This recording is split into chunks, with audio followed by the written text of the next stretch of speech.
Régis, very quickly, firstly, transfer window closed. Happy with all the business that was done? Yeah. Yeah, 3 new players just at the end: Brian, Robbie, Bertrand Traoré, and Lucha. So 3 new players, more depth for the squad, a bit more competition as well, and will be really important for the group. Very interesting looking at the players away on international duty this past 10 days, that I think 3 or 4 of the players that you signed, and Hugh obviously was here already, are all captains of their international teams, so that's the sort of calibre, the pedigree of the players that you've been signing. Yeah, it's important from a level perspective, but from a leadership perspective, I think it's really important as well. When you have a strong experience in different levels, and you can help your teammates through different periods, ups and downs, I think it's very useful. Also noticeable that there seems to be versatility about the players. I'm thinking players like Traoré played up front, Masuaka played at right back rather than left back. Is that something you're conscious of when you're signing these players, to have players that are able to move around? It's a good idea for Arthur as a right back. Yes, why not? I think these players at that level can master different roles, and it's not just about the position, it's about different tasks during the game. And the more you are versatile, I think the more it's useful for a squad. And they are adaptive. I think it's the main word. If you are adaptive for the position and adaptive to solve and to get opportunities during the game, it's more positive. Dan Ballard, is he available yet? Probably for Aston Villa. Yeah. So in terms of your back 4, I mean, saying that they are versatile, have you got in your mind what your first choice back 4 will be now that everybody's in? It's still a question of momentum. I think we have many options, and which is really positive. And we know that the journey in the Premier League will be long, and we'll have different experiences, probably injuries, hope no, suspensions, African Cup. So we know that with these 8-9 players, they will have opportunities. Now the momentum is positive, so I think the players who started deserve to keep playing, and we'll see during the game. We'll see later if something needs to change. So in that sense, up front, Mayenda has been your first choice this season. Does he continue up front at Palace on Saturday? We'll see. Well, I mean, what does Brian Broby bring to the table for you in terms of a striker? A different profile, I think. I think it's a pure striker, with the ability to hold the ball, to run in behind, and I think is a good finisher with a different physical profile. So Eli, Wilson, and Brian are different. So it's for a manager, for a squad, if we can manage these different options according to what is needed about the game, it's better. With so many players away then for internationals, what have you been able to work on with the players that have been left here? Yeah, I think it was positive for the 8 or 9 we had during this period. So we were closer to them. It was easier to manage different kind of practices and to have many connections with them. And Palace the weekend, do you think, is it fair to say this is probably your toughest challenge so far in the season? I don't know. We'll see. We can expect a strong team, well organized, with good players, well coached, holders of the FA Cup and the Community Shield. So it means a lot. So tough challenge for sure. And after that, we'll have a scenario, and we don't know before.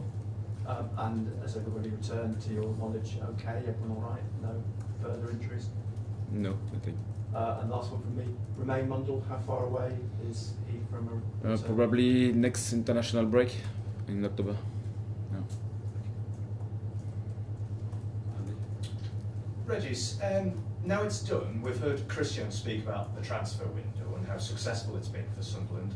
What would you rate the transfer window overall out of 10, would you say? I don't know. What I know is I know that we worked hard as a club. Every people involved in the process were really important, and many players signed. It was important to reinforce the squad for the new challenge. And after that, the competition, the journey will tell. The output will be really interesting. But at the minute, it's really positive. I was reading a stat just last week that I think it's 5 of the last 6 games Sunderland have played and there's been a late goal scored by your side, obviously across 2 different seasons. Yeah. How important is that to you? How have you managed to instill that, I suppose the motto, till the end mentality in this team? Yeah, it's really positive to have this mindset, and it's not easy to understand why. I would like. But at least the personality of the players, the consistency of the game model, the quality of the squad, the connection with, I think, our fans. We have many elements to explain this mentality till the end, and if we can work like that, and no matter the scenario, no matter the circumstances after a goal conceded, especially, we keep pushing, we keep believing that it's possible to win. I think it's really positive for the squad. You talk about the personalities there in the squad. There was a video doing the rounds of Granit Xhaka singing along to Wise Men Say after the Brentford game. How impressed have you been with him of how well he's not committed but adapted to the community, the club, this family feel at Sunderland at the moment? Yeah, we have many players like that. Granit is our captain right now, and I think he's like a symbol. From his level, his experience, his standards, and he shows to everybody in the dressing room, how to behave to be successful. And the connection with the club and our fans was really natural from. Nick mentioned the striking options that now you have. You've got obviously Wilson scoring goals off the bench, top scorer so far this season. You've got Eliza obviously starting as well. Now bringing in Brian Brobby. As a coach and from a coach's perspective, how nice is it to have so many different options as that main striking role? Yeah, it's really positive because for the output of the squad, first of all, because we have 3 different options. For the competition, because I think at that level these players need competition and it's really positive. You know that your teammate will push you and will help you as well. And if the competition is well organized and accepted by the players, it's really positive for the output. You talked about Crystal Palace there. Why is Selhurst Park such a difficult place to go from what you've seen of it so far? I think they are confident. They built a strong confidence, and it's a consequence of a huge work before. And so it's a good example for us. A team like that, not expected to be in the top 6, but through different years, they built a strong level with the ability to win trophies as well and to be really consistent. I think it's very positive. Donc, it would be a really interesting challenge for us. And we need tough opponents to grow as a club, as a team, so really positive. Just finally, congratulations on the Manager of the Month nomination for August. I saw online that Sunderland fans have been urging Taylor Swift fans to vote for you as well. You've been to one of her concerts, so you're a fan, and what does that mean to you to have the fans support you like that online? Yeah, it's just a short wing for my daughter. She is a pure fan. A Swiftie, you know. Yeah. So we were with her at the concert. It was a nice moment. Yeah. Thanks, Régis. Good afternoon. Testament to the transfer business that the club has done is the fact that players that were so influential last season, like Dan Neil and Chris Wade, that their opportunities have been limited.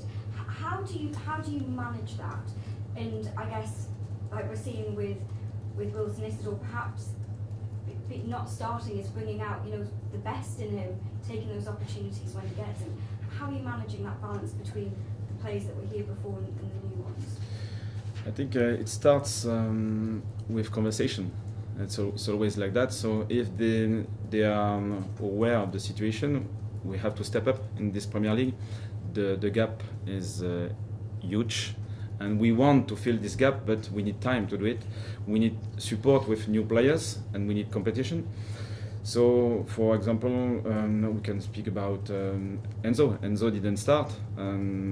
Wilson didn't start, but they trust the process, they trust the challenge through the squad and the way we organize the competition in the team. So they know that they will have the opportunity, they will have a challenge, they will have the support, and everyone is involved in the project.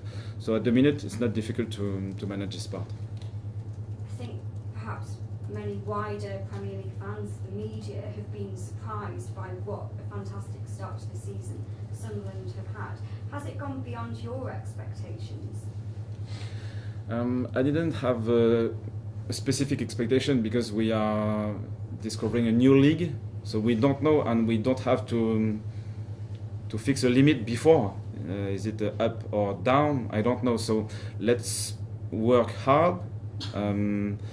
Try to win, and we'll see. Thank you. Régis, the club has been very ambitious. Now, it's not just about the money spent, but there has been a lot of money spent. How pleasing has that been for you that the club is so ambitious about the idea of establishing themselves as a Premier League club? It's really important for a manager, for a club to feel that the words are connected with the facts, and it was really the case. It wasn't an easy transfer window. The output I think is really positive, but the work, the amount of work done during this period was really impressive, and so I'm really proud. Yeah.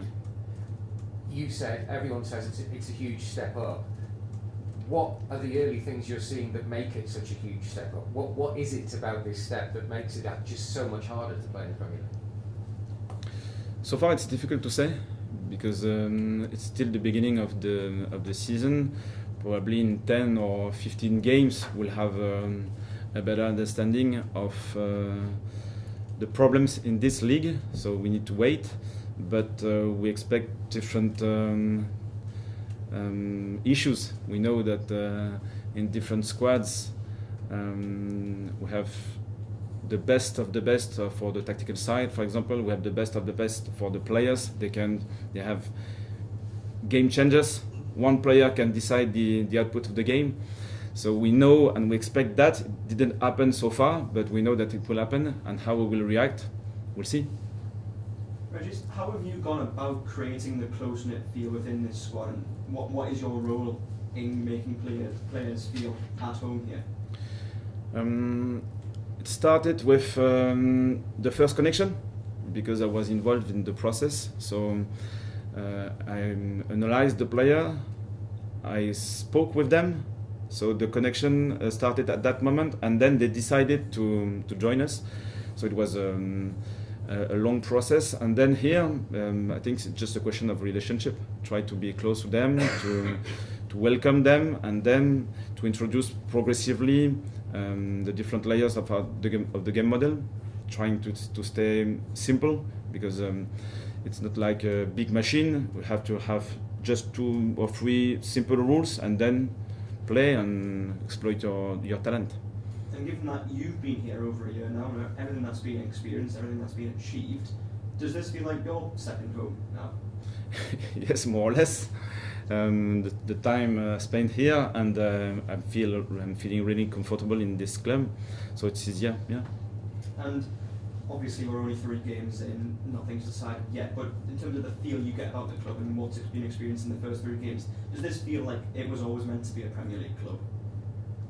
Yeah, I think the dimension, the power of the story, the identity, the fan base is really connected with that level. But after that, we have to deserve to be at that level on the pitch, and I think it's our main point now. Cheers. Cameras off, please, guys. Phil. Afternoon, Régis.